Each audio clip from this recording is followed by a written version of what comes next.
All right. How's it going, everyone? Welcome to Bolt Banter. It's your boy Curtis, and we have Kendrick here as well. Kendrick, how's it going? Good. What's up?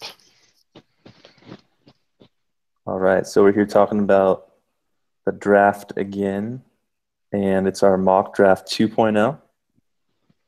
So as we get further and further closer to the draft, we are now 22 days away from the draft, which is exciting. Basically 3 weeks. And just a little recap of what people are saying in other mock drafts.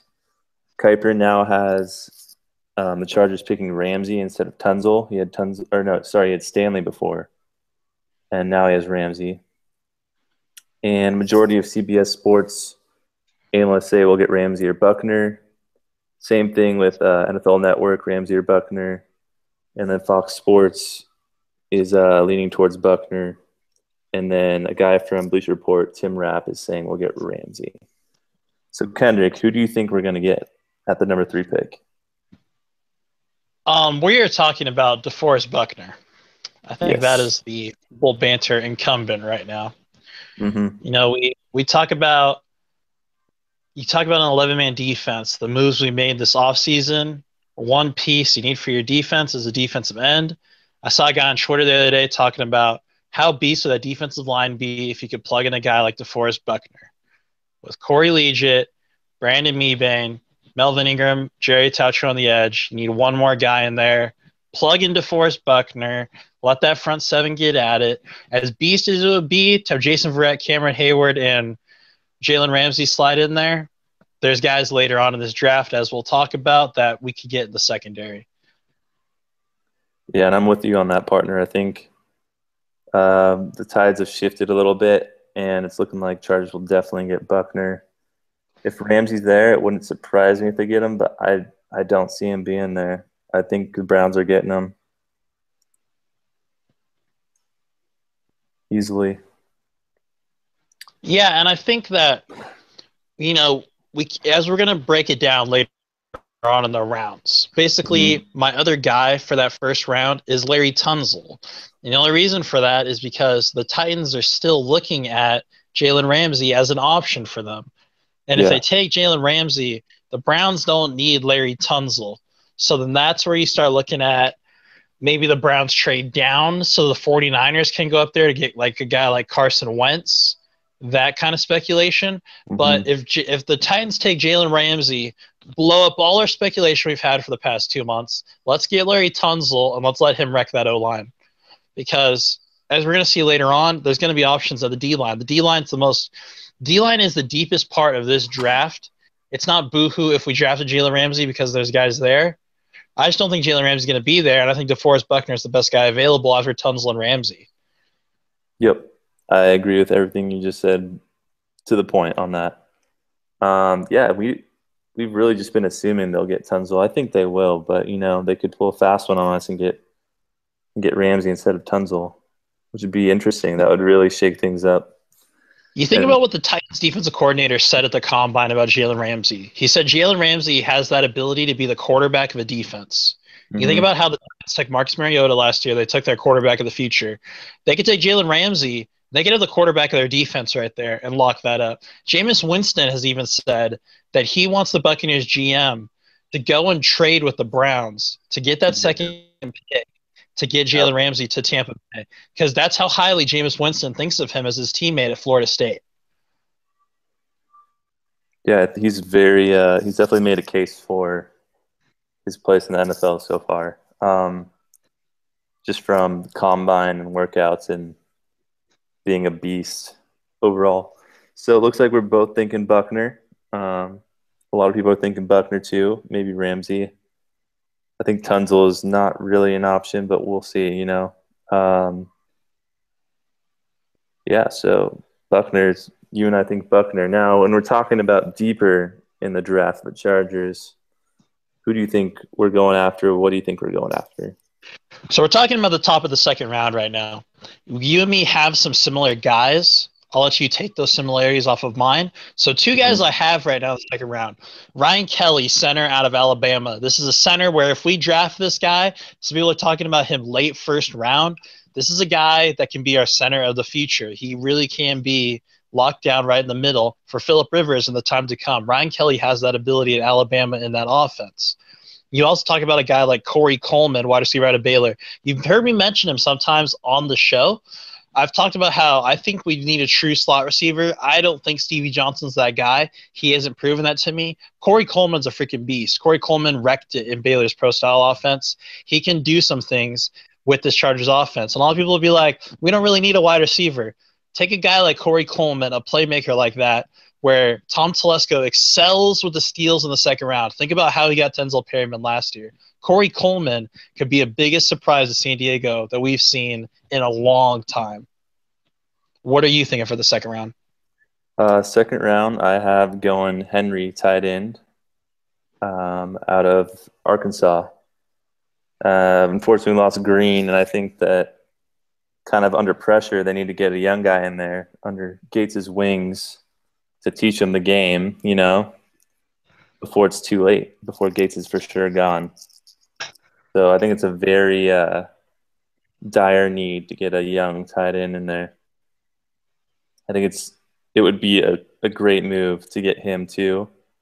And then I also think one of our fans mentioned this on our last mock draft, Cravens from USC, the safety or linebacker, kind of an undecided positional player just yet. I think he could land with the Chargers in that second round as well. And third round, I think we're going to go O-line for sure, just to add some depth there. And I think a lot of people are giving the center position a hard time, like the fact that we need to address a center, having a center, a new free agent center. But Watt seems to be the guy, and I think people are kind of overlooking him. Do you agree with that? No, because I think Watt is capable of playing guard. I think Watt's capable of sliding into the, a right guard spot. We could move Fluker to right tackle. Like, Fluker could absolutely go back to right tackle. The only reason he didn't is because he's the fastest guard that we have out there with Orlando Franklin. It's true.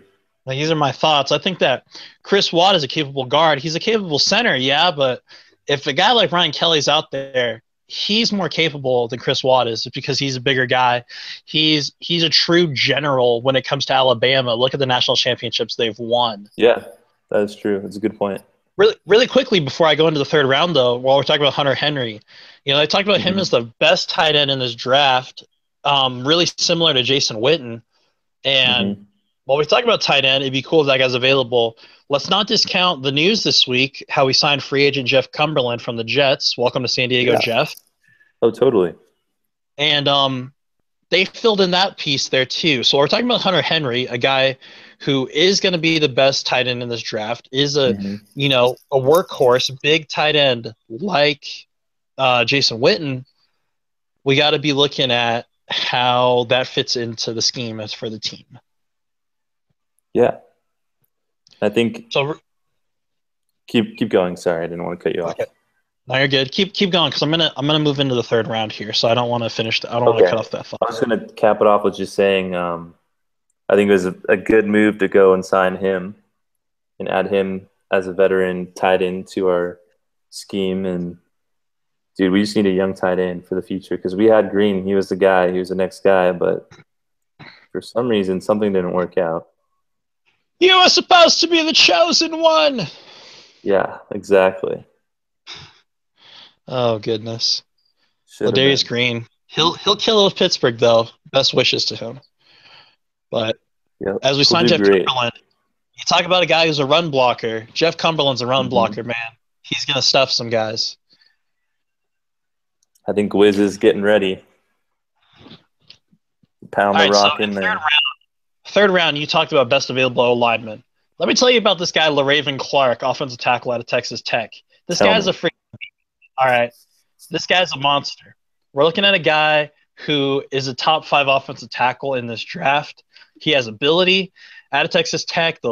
You can't overstate how good an offensive tackle is out of those Texas colleges. Just farm bred. Texas football. These guys are true hogs.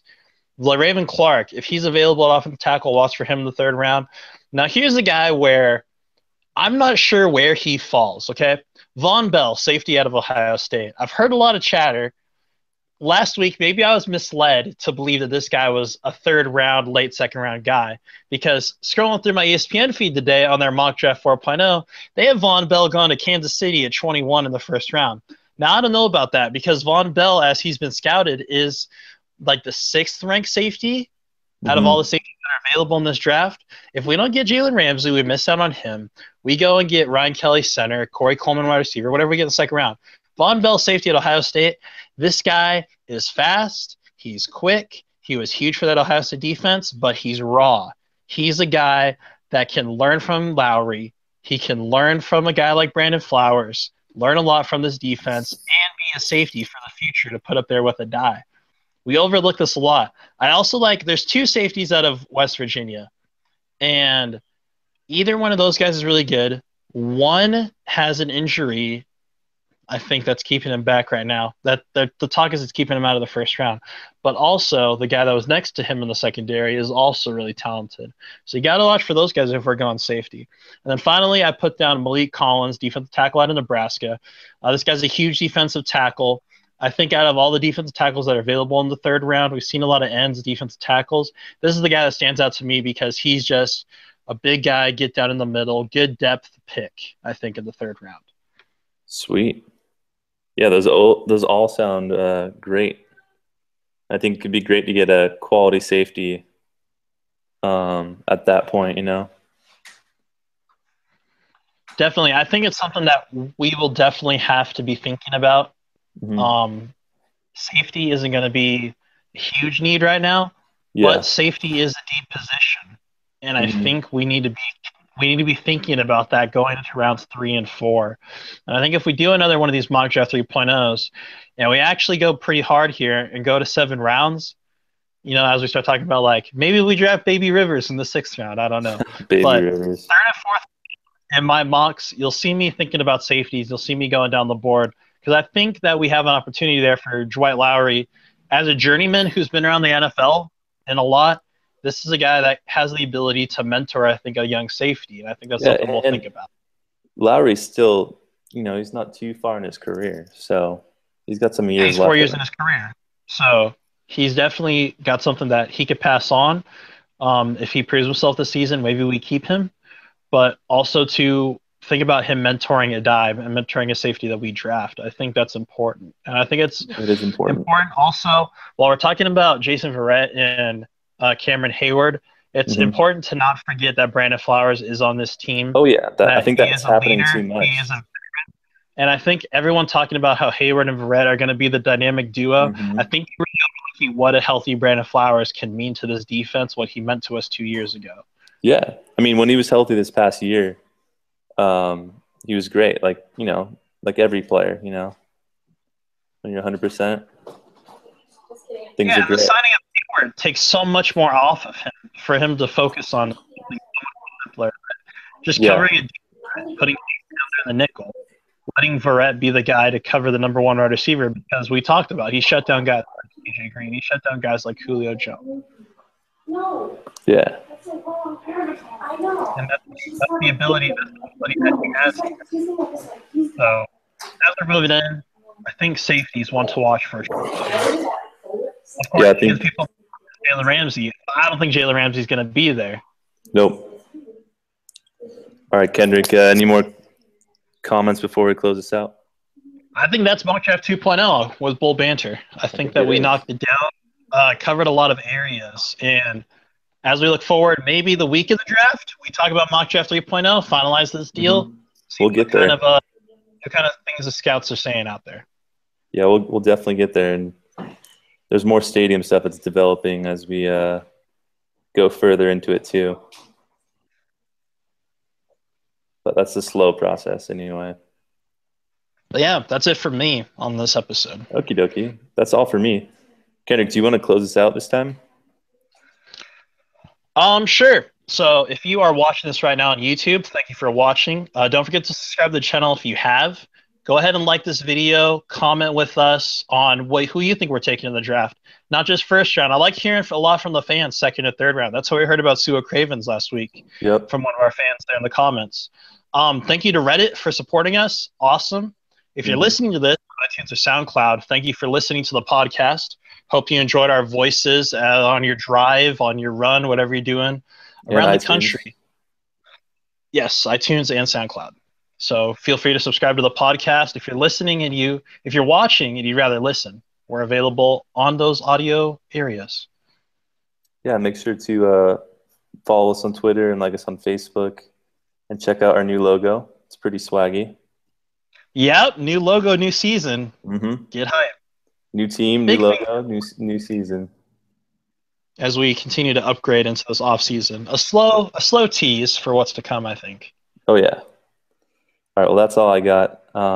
Thanks for watching, guys, and we'll talk to you next time. Bolt up, San Diego. See you later. See you later.